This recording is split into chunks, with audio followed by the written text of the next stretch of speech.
Welcome to Dreamfall Stories. Take a moment to find a comfortable position. Whether you're in bed, on your couch, or anywhere else that feels just right, there's no need to adjust anything right now. Just let yourself be exactly where you are. Feel your body beginning to sink into the surface beneath you. Notice how your shoulders can soften with each breath. How your arms and legs can become a little heavier. As you listen to my voice, you might notice your eyelids becoming heavier too. That's perfectly natural. Tonight's story will carry you to a peaceful place where your mind can drift and your thoughts can become quiet, like stars appearing in an evening sky. You don't need to do anything at all. Just listen and let each word gently guide you toward rest. And now, as we begin our journey together, take one more deep, comfortable breath.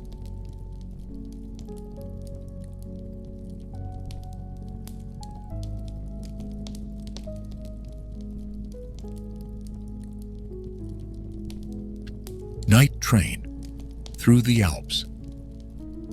The gentle sway of the night train wrapped around Sophia like a familiar blanket as she gazed through the frost-kissed window. Outside, moonlight painted the Alpine peaks in shades of silver and pearl, their majestic silhouettes rising like ancient guardians against the star-strewn sky. The rhythmic click-clack of wheels against rails created a lullaby that seemed to echo the beating of her own heart, steady and sure in the quiet hours of night. She had boarded the train in Geneva as evening fell, choosing a private compartment in the sleeping car where she could watch the world transform from day to night, from city to wilderness. Now, wrapped in the cocoon-like warmth of her compartment, Sophia felt herself becoming part of this journey through time and space, through mountains that had stood sentinel for millennia. The steam from her chamomile tea spiraled upward in delicate wisps, dancing in the soft amber light of her reading lamp. Each sip brought warmth that spread through her chest like tender fingers of sunshine, even as the winter night pressed against the windows. The tea had been a gift from the elderly conductor Marcel, who had noticed her quiet contemplation and offered it with a grandfather's kindness in his eyes. For dreams, he had said in softly accented English, and for remembering. She hadn't asked what he meant by remembering, but somehow the words felt right, like poetry spoken in a language she had always known, but somehow forgotten. As the train wound its way through the sleeping valleys, Sophia noticed how the moonlight seemed to follow them, casting long shadows that danced across the snow-laden landscape. Pine trees stood in clusters like quiet conversations, their branches heavy with fresh snow that sparkled like scattered diamonds in the night. Here and there, tiny villages nestled in the valleys below, their windows glowing with warm light that spoke of homes and hearths and stories being shared in the depths of winter. The gentle rocking motion of the carriage reminded Sophia of the way her grandmother used to sway in her old wooden rocking chair, telling tales of her own journeys through these very mountains as a young woman. Those stories had planted seeds in Sophia's heart, seeds that had grown into this very moment, this very journey. She pulled her soft wool shawl closer, breathing in its familiar scent of lavender and home. Time seemed to move differently here in the heart of the Alps, flowing like honey, sweet and slow. The minutes melted into hours as Sophia watched crystalline snowflakes begin to fall outside her window, each one catching the light like tiny prisms before joining their brothers and sisters in the vast white blanket below. The sound of the train moving through the night became a meditation, a prayer of motion and anticipation. In the corridor outside her compartment, she could hear the occasional soft footfall of other nighttime travelers, each on their own journey, each carrying their own stories. The thought comforted her somehow.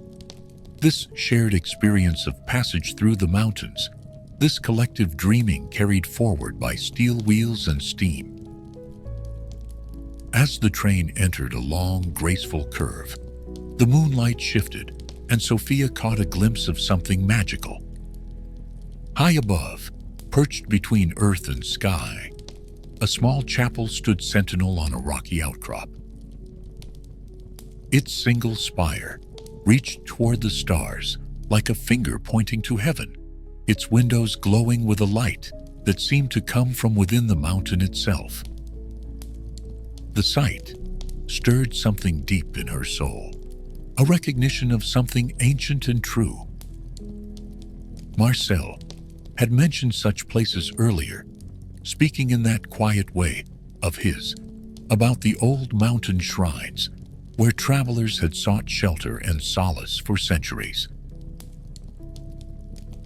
"They are doorways," he had said, his eyes twinkling, "between the world we know and the world we dream."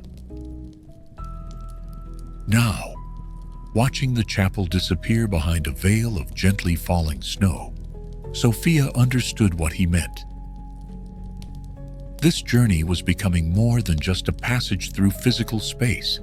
It was becoming a journey through the landscapes of memory and possibility.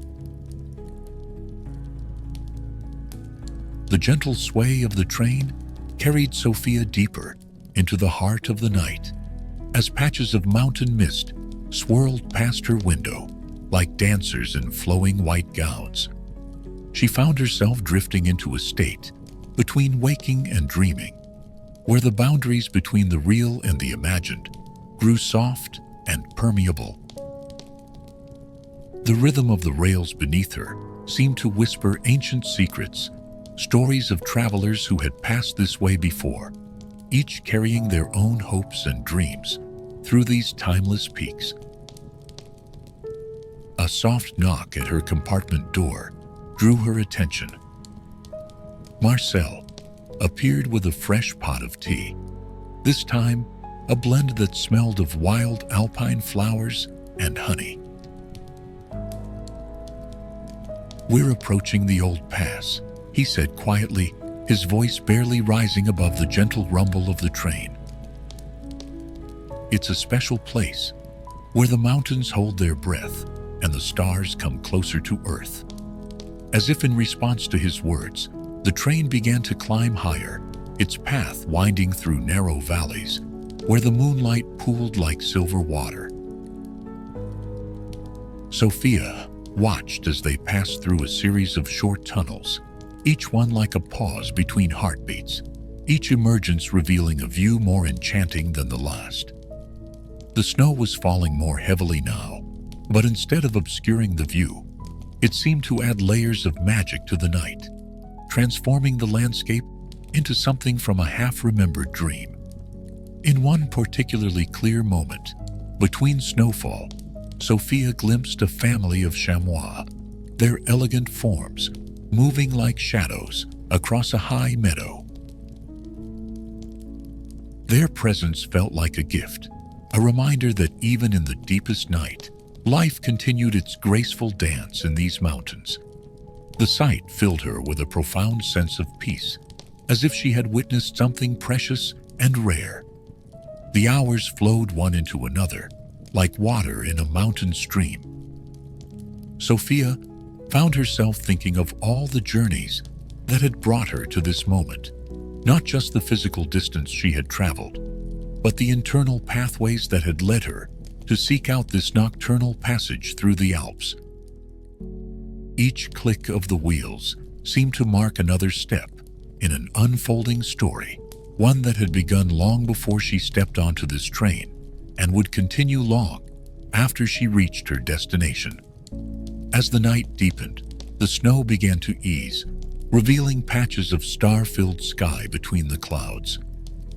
The moon had moved higher, casting long shadows that stretched across the snow-covered slopes, like the hands of a great clock marking eternal time. Marcel had spoken true.